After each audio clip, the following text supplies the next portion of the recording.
Hi team, I hope you're all well. Today, from the title you can probably tell, I am going to be recommending you some books for the beach readers specific prompts.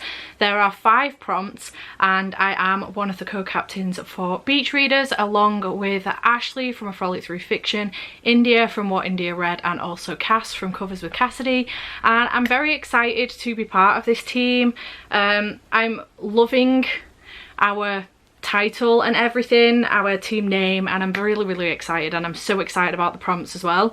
So I will only be, there is a massive bingo board and there are basically five specific prompts for each team, and I'm just going to be covering the 5 specific prompts. I have 3 book recommendations that I've read, and then 2 books that I am keen on getting to potentially during this readathon, but just in general I am keen on them and they fit the prompt, so I thought I would mention them as well. So you're getting 5 recommendations, but only 3 of which I have read. But let's get into it, because on that basis that means I've got 25 books to mention to you.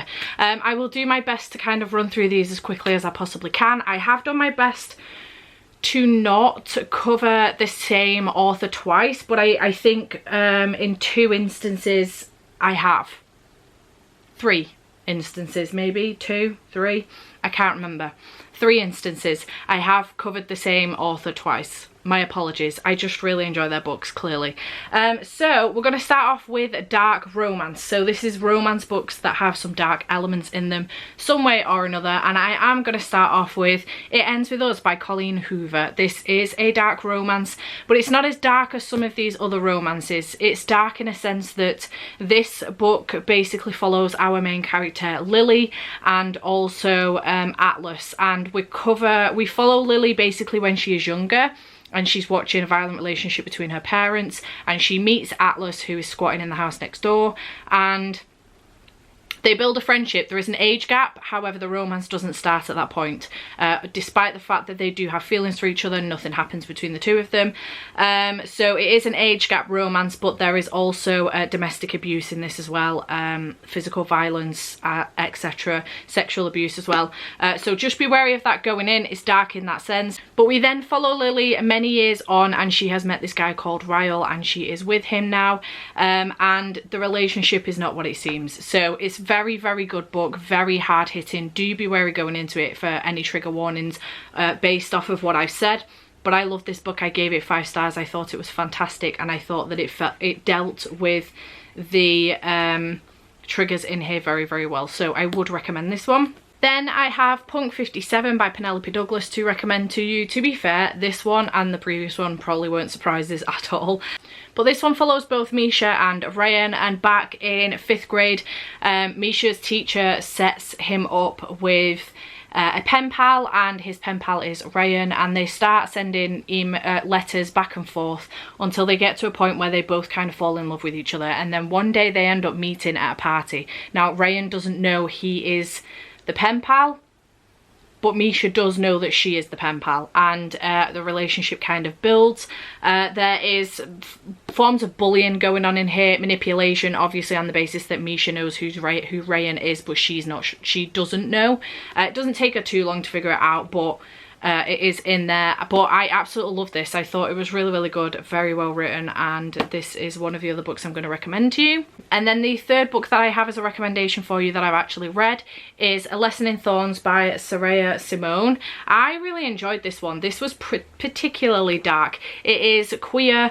There is many different relationships going on in here, but I thought it was fantastic. I really enjoyed it.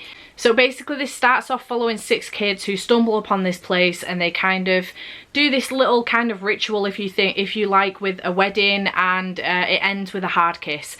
Fast forward to when they become adults and they all end up reuniting at the same place, and they're all in different positions now, but they kind of end up wanting to redo the ritual, and it goes way further than it did the first time around, and it's very good.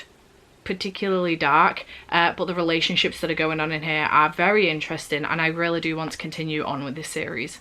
Then the two books that I have that I am interested in for this prompt are Hooked by Emily McIntyre. This is a Peter Pan retelling, a contemporary one.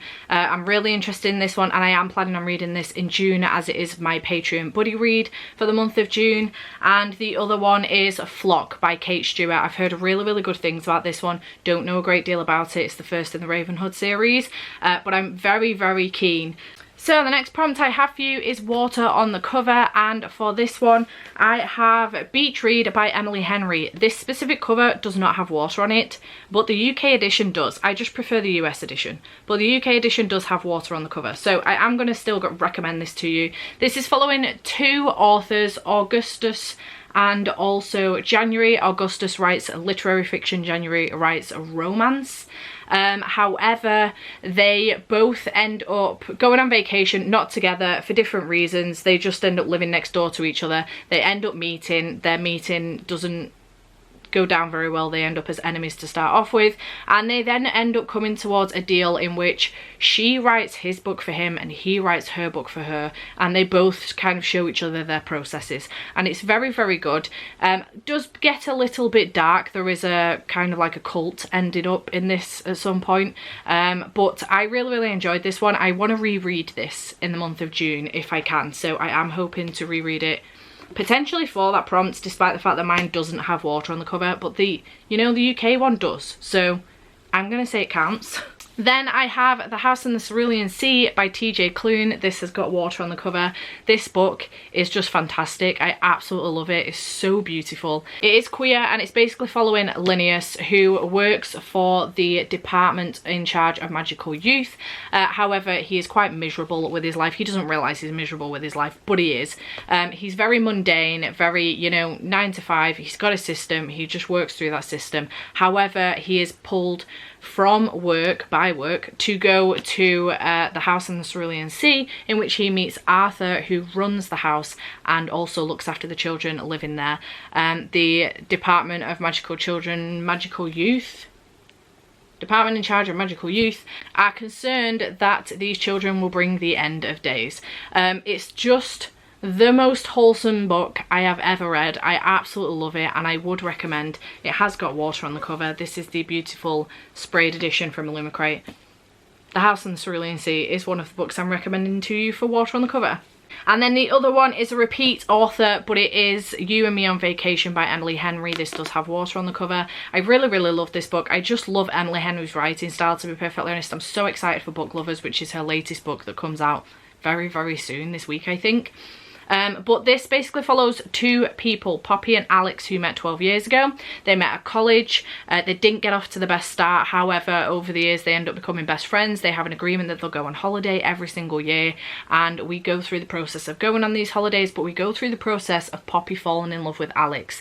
However, she, keeps it platonic for her own sake and for a relationship's sake with Alex. They both go through relationships themselves throughout the years, and then they ended up having a falling out. 2 summers ago it all goes wrong. However, this summer Poppy asks Alex to join her on one last trip. Could this trip make them realise they're not just friends after all? I really love this book. It came, when I read this last year, it came at a perfect time for me for when I was going through a similar thing with my own relationship, and it was just fantastic. I really enjoyed it, so I would recommend this one. And then the two books that I'm keen on potentially getting to in the month of June, but are on my radar and have water on the cover. We have Mr. Nobody by Catherine Steadman. This is a thriller that I've seen about a little bit, and I am keen. It sounds really good. A man is found barely conscious on an empty Norfolk beach, unable to speak and without ID. Interest in the case is sparked immediately. The press calls him Mr. Nobody, and everybody wants answers. Who is he and what happened to him? When neuropsychiatrist Dr. Emma Lewis is asked to find out, it's the opportunity of a lifetime, but it also means returning to the small town in Norfolk she was forced to leave 14 years ago. Pushing bad memories aside, she's determined to help her new patient, a man who doesn't remember and a woman who remembers too much. He shouldn't know anything about her, especially not that.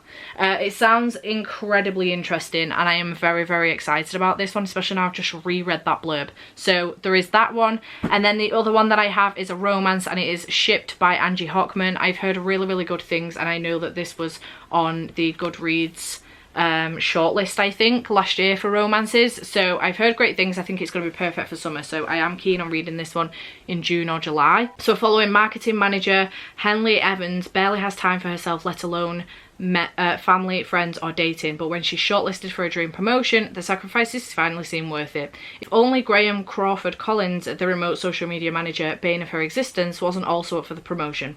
Although they've never met in person, their epic email battles are stuff of office legend. The task: draft a proposal on how to boost bookings in the Galapagos. The catch: they have to go on a company cruise together. Okay, I'm not reading any more than that, but this sounds very much like The Hating Game but on holiday. And I am here for it. So I'm keen on that one as well. Water on the cover. Next we have summer thrillers, and the first one that I'm going to recommend to you is Sadie by Courtney Summers. I don't know if this is specifically set in summer. I can't remember. It's been a long time since I read it, but Courtney's last name is Summers, so I'm bending it because I can. That's it. Basically, we are following several people in this book. We're mainly following West, who is a radio personality, and he has a podcast, and he hears this story about Sadie, who has gone missing. She's a young woman, she's gone missing, and he's not really interested in it. He doesn't think there's a story there until he finds out that she's gone missing following the brutal murder of her younger sister, and he wants to get on the case because he's really interested. That's all I'm going to tell you. The audiobook is fantastic. There are podcast parts in here, so there is a part, you know, where he will go on the podcast and discuss it as it is in the podcast, and it's just very, very good. We follow multiple characters, including Sadie, the podcast here. So I would recommend the audiobook. It's very, very good. We get the whole story. Very interesting, very thrilling, perfect for summer, I think. Then we have The Last Time I Lied by Riley Sager. This recommendations video wouldn't be complete without a Riley Sager book, surely. This one is perfect for summer. It's set in summer, it's set at camp, and basically it is a kind of flashback story. So we follow these 4 girls. Yeah, Vivian, Natalie, Alison and Emma play two truths and a lie all the time at Camp Nightingale, but the games ended the night Emma sleepily watched the others sneak out of the cabin into darkness. The last she or anyone saw of them was Vivian closing the cabin door, hushing Emma with a finger pressed to her lips. Now a rising star in the New York art scene, Emma turns her past into paintings. Massive canvases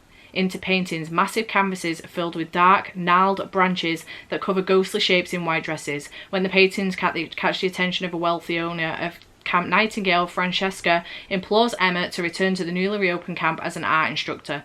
Wouldn't she like to put the past to rest? However, she's haunted whilst at Camp Nightingale, and she ends up trying to figure out what in the goddamn hell's happened that night.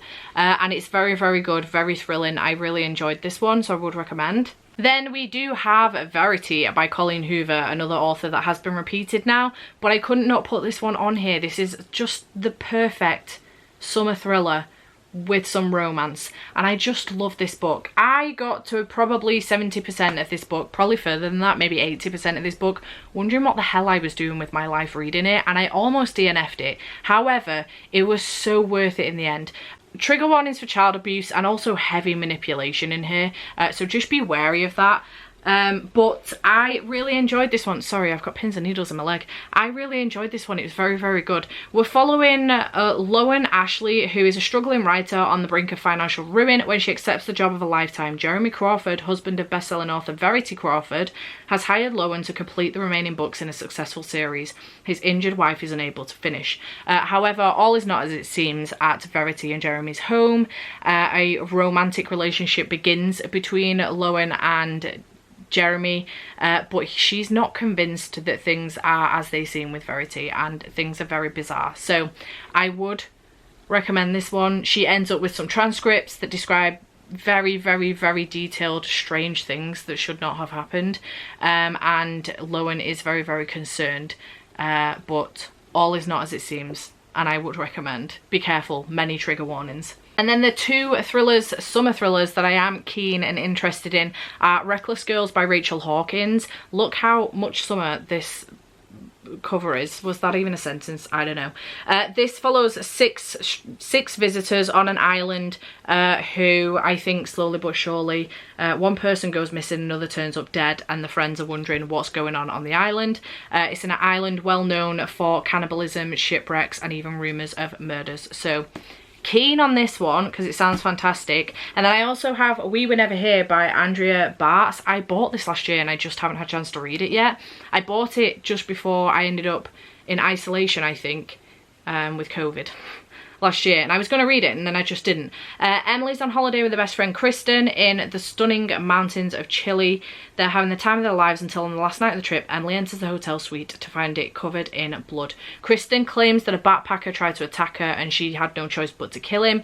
Emily helps her cover it up, but then sometime later, back at home, Emily tries to forget what happened that night, but when Kristen shows up for a surprise visit, Emily's forced to confront what they did, and she thinks there's more to the story than what happened. It sounds really interesting and I am here for this one.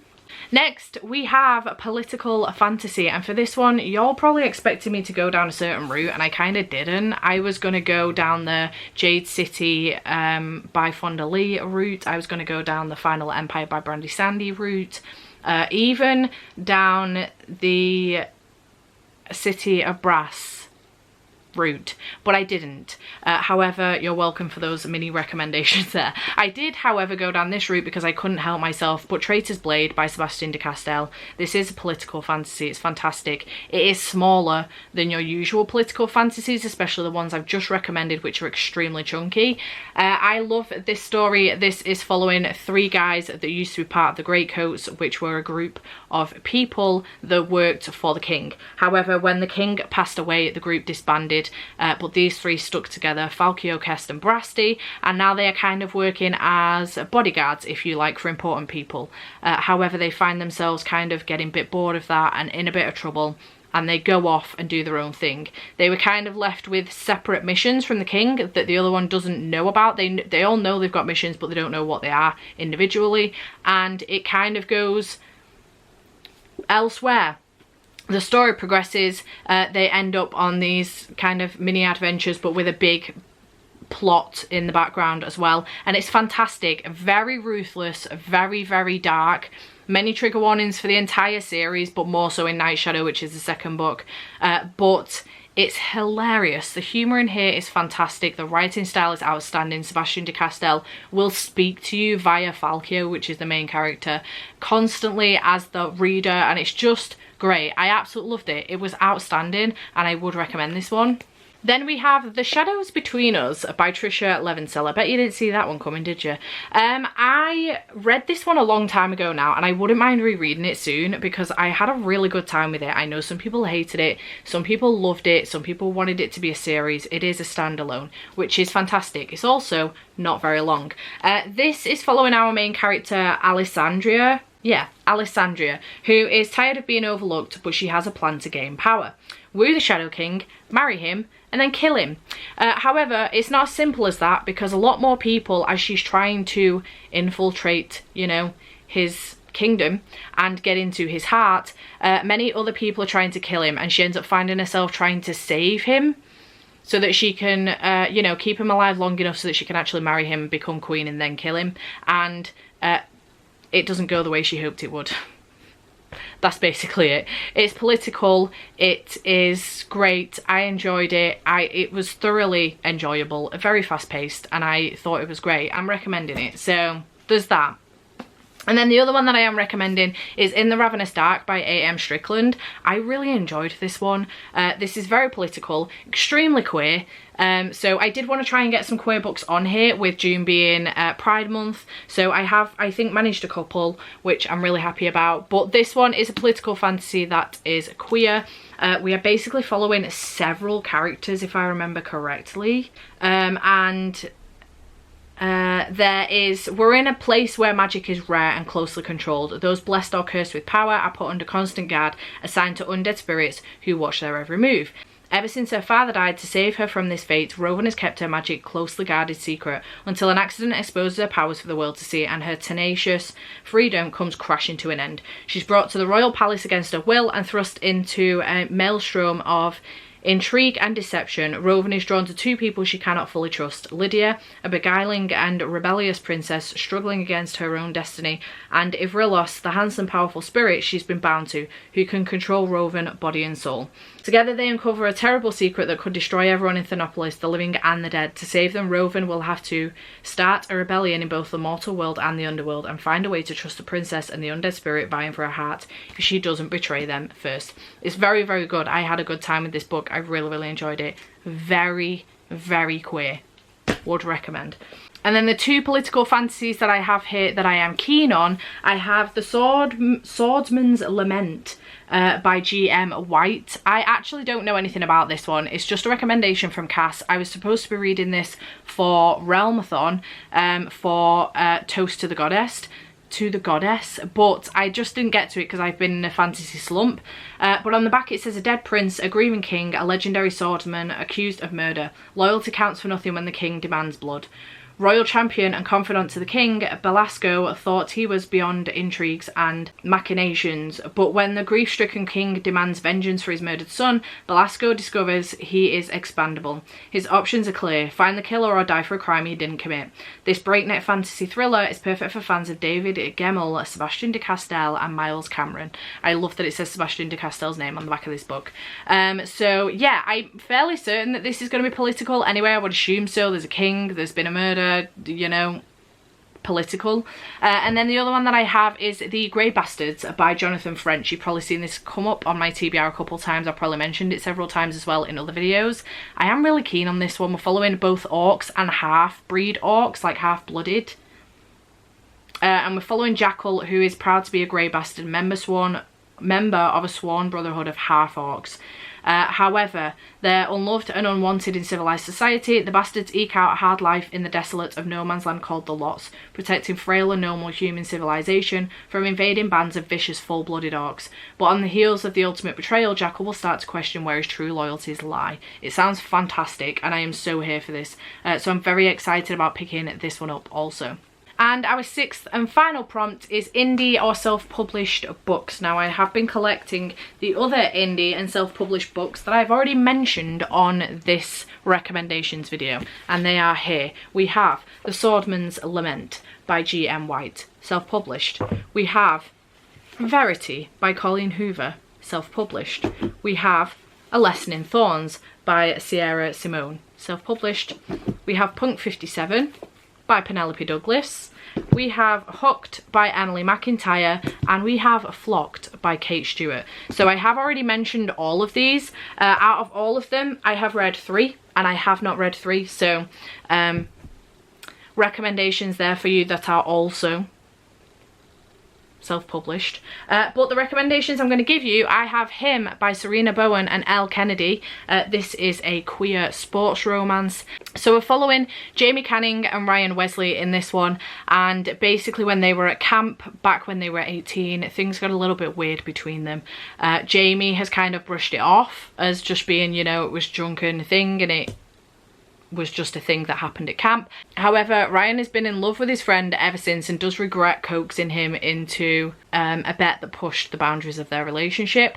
But we jump forward to present day, and basically these two are going to end up meeting again at summer camp in which they're training kids in ice hockey, and Jamie's gonna realise a few things, not only about himself but his relationship with Wes, and I am so here for this book. I absolutely love it. It's fantastic. I love Jamie and Wes. I'm saying Wes, his name is Wes in the book. He's Ryan Wesley, but he's Wes in the book. I just love them. I adore them both so much. It's a great book. It is queer, obviously male, and I absolutely love it. Would recommend. Then we have A Bargain in Silver by Josie Jaffrey. This is a completely different twist on the other books that I'm recommending for these, because the rest of the books are romance books as well. However, this is a vampire book. There is romance in it, but it's a vampire book, and it's very, very good. It is obviously indie published, and where there's a deadly infection threatens to wipe out humanity. The only people who can stem its advance are the Silver, a vampire race who offer a simple exchange: protection in return for blood and subservience. It's not a deal that Emmy is willing to make, but as her world burns around her, she finds herself in the arms of an enemy, and the line between oppressor and saviour begins to blur. After an attack by the infected, Emmy is rescued by the handsome Drew, who introduces her to the world of Silver. Desperate to escape the subjugation and confused by her attraction to him, she gathers what remains of her surrogate family and plans to make a break for freedom. But despite her efforts to resist, she's drawn further into the intrigues of the mysterious Silver through the agency of the ruler of the Primus, Solomon. Emma refuses to submit to the cold and detached Primus, and an attempt on her life makes it clear that he is unable to protect her from the political machinations of his race. As the connection between them deepens, she must choose between her desire and her will to rebel. But can she trust his intentions when everyone is after her blood? It's very good. I really enjoy this series. I read the whole series. I think I gave them all 5 stars, I'm fairly certain. But if you fancied some vampire romance, that was an option for you. And then the other one that I have is The Deal by Elle Kennedy. Again, a double up with Elle because she did co-write him. But I really enjoy this series. This is the first in the off-campus series, another sports romance. This time hockey. Well, the other one was hockey actually. Oh yeah, they're both hockey romances.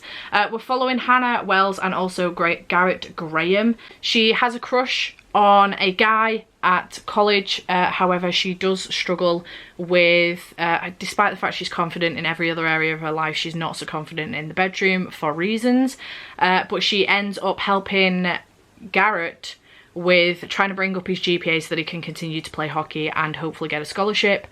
She helps him out with that, and then he in return helps her out with the sexual side of things, and then their romance blossoms. And I really loved this book. I thought it was fantastic, and I loved the relationship between Garrett and Hannah, and I love where the rest of the series goes as well, so I would recommend this one.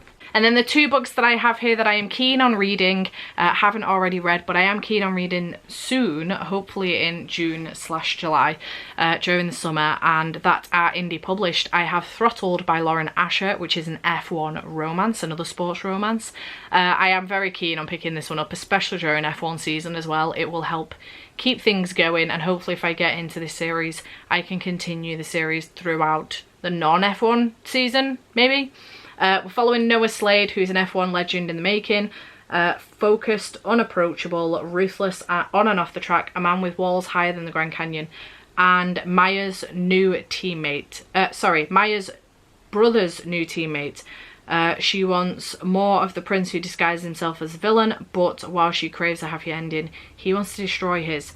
And then on his side of things, Maya is a forbidden temptation, an ambitious post-grad he should stay away from, and chaos wrapped with a bow. We're a ticking time bomb about one wrong move away from exploding.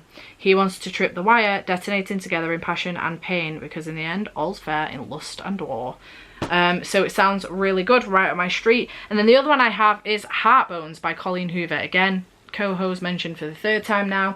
But I am really keen on this one, very, very keen. I don't see many people talking about this one out of all of the ones that she's done. Don't see many people talking about it, but it says, Bayo comes from a life of poverty and neglect, Samson from a family of wealth. When the two find themselves spending the summer as neighbours, they soon realise money is one of the few things they don't have in common. Their bond is too intense to ignore, but with only the summer separating them from the start of their new lives on opposite ends of the country, Bea and Samson decide to stay in the shallow end of a summer fling. What they don't realise is that a rip current is coming and it's about to drag both their hearts out to sea. That's it. That's all I know. I am so here for this. The cover for this is absolutely stunning as well. Like, I am obsessed with it. It's so beautiful. So those are all the books that I'm recommending you for the Beach Readers prompts for Whateverathon. Let me know in the comments down below if you've read any of these. Let me know if you've got any recommendations for me based off of these recommendations. I hope you have enjoyed this video. Chat to me in the comments down below. Let me know if you're going to be on Team Beach Readers. Let's go, Team Beach Readers. And I shall see you in the next video. Bye for now.